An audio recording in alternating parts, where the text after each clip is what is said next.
بسم الله الرحمن الرحیم. ګرانو زده کوونکو سلام علیکم ورحمت الله وبرکاتو. خدای چې تاسو ټول روغ جوړ اوسئ. نن زه بیا بشیر احمد ستانکزی د لسم صنف فیزیک دریم لوست تاسو ته در وړاندې کوم. خدای چې له دې درس یو څه تاسو زده کړئ.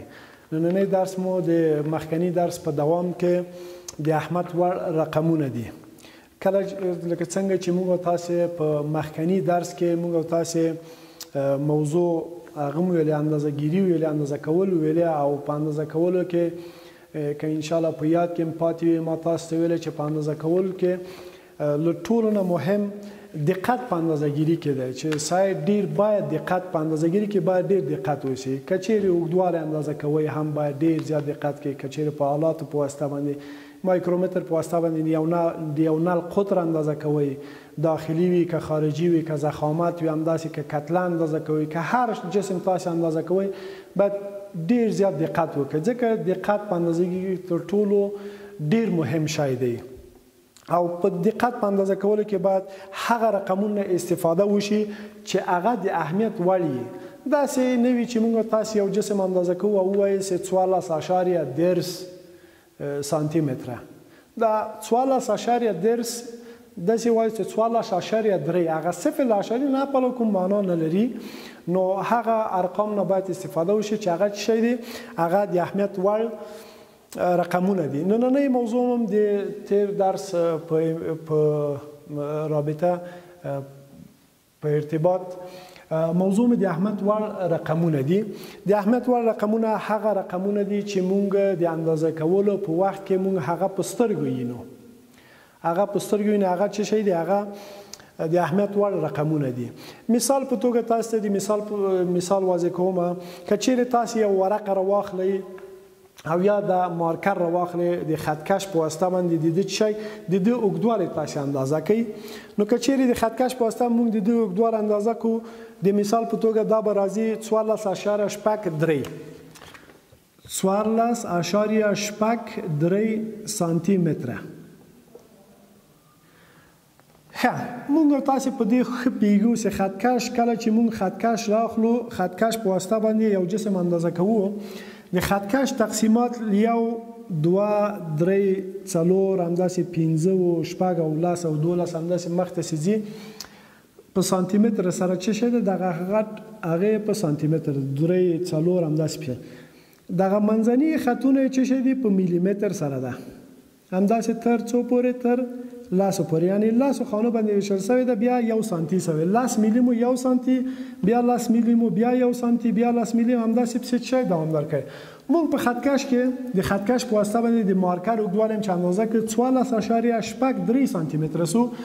14 هغه صحیح عدد چې مونږ د خطکش په مخه چی شي کو د خطکش په مخه یینوې مثلا دلته راغی 14 او دا هم څه شي ده 15 یعنی دغه 14 مو دلته تر دجه پر راغی او کله چې وړاندې زول 14 1 2 3 4 5 شپږ دا شپږ تم رسیدلې ده 14.8 درې خو دلته په خطکش کې نسته دلته خو څه شي ده دلته وم خط دی کنه چې 14.2 راځي یعنی د میلی وم د هغه د سانتی هغه شپږم او شپږم حصہ. نو درې خو دلته الته وجود نه لري په خطکش کې. موږ دغه د خطکش منځنۍ مثلا خطکش د دې اوږدوالی چې اندازه کړل شپږو نه وتلی شپږو نه لږ مخته وتلی او د څه شی د شپږو نه لږ څه شی دی په منځ کې او یا د شپږو په طرف ته څه شی ده واقع دی. نو دا هغه شی دی چې موږ په سترګو وینو خو ډېر دقت نه شي کولی دا به 3 او که څه شی او که دا به 4 وي خو بیا هم د اهمیت وړ رقمونو ته راځو چې دا خو اندازه کې د دې اوږدوالی څو 14.3 دغه 14.3 دغه د اهمیت وړ رقمونو په نامه سره یادېږي ځکه موږ هغه شی دی چې په سترګو مو لیدل. دلته بیا د اهمیت وړ رقمونو کې یو هغه دی چې ډیر با ارزش ترین رقم کوم یو ده کم ارزش کوم یو ده او بې ارزش رقمونه کوم یو دي. په دغه ځای کې موږ بې ارزش بیخي ارقام نه لرو ځکه بې ارزش هغه رقم ده چې هیڅ ارزښت ونه لري او هغه موږ په اول مثال کې ویل چې مثلا 10.50 مثال 10.50 یا 2.50 2.50 چې موږ لیکو دغه هیڅ معنا نه دا بې ارزښت سو دغه بې ارزښت ده که دا 50 وایو مشکل نیست او که 2.5 وایي له دې نه چې 2.5 وایي له هغې نه که چیرې 2.5 وایي دا به ډېر ښه وي ځکه دا صفر چې ده د اعشاري چپې خواته چې له هغې نه له دغه صفر نه وروسته بیا کوم عدد نه وي یا د صفر ښې خواته کوم بل عدد نه وي دا صفر څه شی ده خپله بې ارزښته تر ټولو ارزشترین عدد هغه عدد دی چې د ټولو اعدادو په ښۍ خوا کې څه شی وي په چپې خوا کې بښنه غواړم په چپې خوا کې څه شی وي واقع وي نو دلته 14.3 کې تر ټولو زیات با ارزشترین چې ده دا څه شی ده 14 دی یا یو دی اول یو دی بیا 4 دی 14 با ارزشتر دی دا شپږ هم چې شته له 14 نه کم ارزش ده 14.3 دا درې چې ده دا هم له ارزشمن اعداد څخه دی خو دومره ډیر با ارزش نه دی لکه شپږ او لکه 14 دا 14 ارزشمنترین شپږ له 14 کم ارزش ده او درې چې ده له شپږ نه ارزش کم دی ځکه هغه د اعشاري ښې خواته چې شی ده واقع ده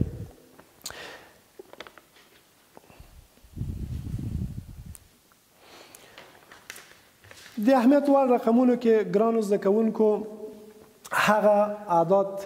د اهمیت وړ رقمونه دي چې خلاف د صفر وي داسې نه وي چې موږ ولا یو شی اندازه کې یا داسې وایي چې 0.000 سانتي متر دا خپله چې شی ده دا یو بې ارزش عدد دی چې هیڅ کله دا هم چې شی ده دا ارزښت نه لري هر عدد چې هغه صفرونه بیا چې د اعدادو په منځ کې هغه با ارزښت دی مثلا داسې وي 5.02.200 یو دغه صفرونه چې دي دا بیا څه شی دی دا با ارزښت صفرونه دي او هغه صفرونه چې رقمونه په پای کې وي هغه صفرونه چې د رقمونو څه شی وي په پای کې مثلا 200.01 دا 200 دغه صفرونه بیا څه شی دي دا با ارزښت دي که چیرې دا صفرونه لري سي دا دوه خو بیخي هیڅ معنا ډیر معنی څه شي کې کمیږي نو دا صفرونه هم څه شي دي دا صفرونه با ارزښت دي په دغه پوه سولې سي قابل ارزښت ارقام کوم یو دي او څنګه مونږ کولای شو قابل اهمیت ارزش یا با ارزش اهمیتونه یا د اهمیت وړ رقمونه څنګه وپیژنو هر هغه اعداد چې هغه اعداد د اهمیت وړ رقمونه دي چې صفر خلاف یعنی صفر نوي دلته مو ذکر کې صفر نوي او هغه اعداد با ارزش دي چې با ارزشترین دي چې د اعشاري او د ټولو اعدادو په چی شي په چپه خوا کې واقع وي او هغه اعداد تر ټولو کم ارزش دي چې د اعشاري او د اعدادو په ښۍ خوا کې آخري شوي واقع وي نو ګرانو زده کوونکو دا د اهمیت وړ رقمونه زه غواړم یو بل ډېر ساده او اسان مثال نور تاسې هم د اهمیت وړ رقمونو کې تاسو ته درکړم تر څو چې تاسې په دې باندې ډېر ښه پوه شئ که چیرې تاسو نه یو نفر مثلا 2,02,455 افغانۍ چې شو کې قرض واخلي نو دلته دا په دې خو ښه پوهېږو چې دغه ټول تاسو ته به ارزښت ده ځکه دغه پیسې له تاسو نه تللي دي یو نفر له تاسو نه څه کوي دی قرض اخیستی نو تاسو ته بیا هم له ټول نه به ارزښت څه شي د وخت د قرض پوره ده او تاسو غواړئ څه شی وکړئ خپل قرض بیرته له نفر نه څه کړئ حصول کړئ نو تاسو ته له ټولو نه مهم څه شي دغه با ارزشترین رقم کوم یو ده دغه 2 لکه دی چې تاسو ته باید 2 لکه روپۍ درکړي بیا که 2,455 روپۍ که وروسته هم درکړ هغه بیا مشکل نشته تاسو دومره انشاءالله ورسره مشکل نه پیدا کوئ نو تر ټولو اول چې شي د 2 لکه بیا پاتې شو 2,455 نو دلته هم تاسو بیا دغه 2 لکه خو واخیسته دغه پیسې پاتې شوې په دغه کې با ارزښت تاسو چې شي د 10,000 دی دا 3 دی چې 10,000 روپۍ اوس واخلم که 2,455 روپۍ بیا وروسته راکړي هغه نو همداسې کرا راځي چې شي ته همداسې کرا راځي 2,455 بیا وروسته راځي 455 ته همداسې چې شته همداسې 55 ته 55 کې کله چې 50 روپۍ هم واخیسته نو بیا 15 روپۍ پاتې کېږي که هغه هم واخیسته که نه واخیسته هغه دومره با ارزښت نه دی هغه بیا ټولو کم ارزښت دی نو دا مثال مې ځکه درکړی تاسو ته چې په دې باندې ډېر ښه پوه شئ چې هغه اعداد چې دی ټولو اعدادو په چپ طرف ته واقع وي هغه تر ټولو با ارزښت او هغه عدد چې د ټولو اعدادو په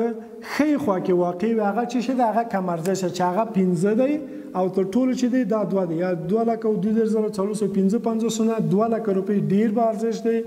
بیا پسې 10,000 به ارزښت دی بیا پسې 2,000 بیا پسې 400 بیا پسې 50 بیا 15 پاتې کېږي هغه بیا تر ټولو چې شي تر ټولو کم ارزښت دی. نو ګرانو زده کوونکو زه تاسو یو کورنۍ دنده درکوم چې دا کورنۍ دنده 2 عدد تاسو ته درکوم چې 8.9 سانتی متره او 0.0002 متره. په دغه دوه اعدادو کې چې ما تاسو ته رقمونه درکړل په دغه دوه اعدادو کې با ارزښت او کم ارزښت رقمونه تاسو په نښه کړئ. با ارزښت او کم ارزښت رقمونه چې کې کم ارزښت رقمونه په نښه کړئ او راتلونکي ان شاء الله دا مثال چې تاسو حل کړئ نور په تمریناتو کې تاسو ان شاء الله مشکل نه او کولای شئ چې دغه اهمیت ور رقمونه ډیر ښه زده کوي. خدای وکړي چې له دې درس تاسو ښه زده کړه کوي تاسو په لوی بخښونکي خدای سپارم ښاد او بریالي اوسئ.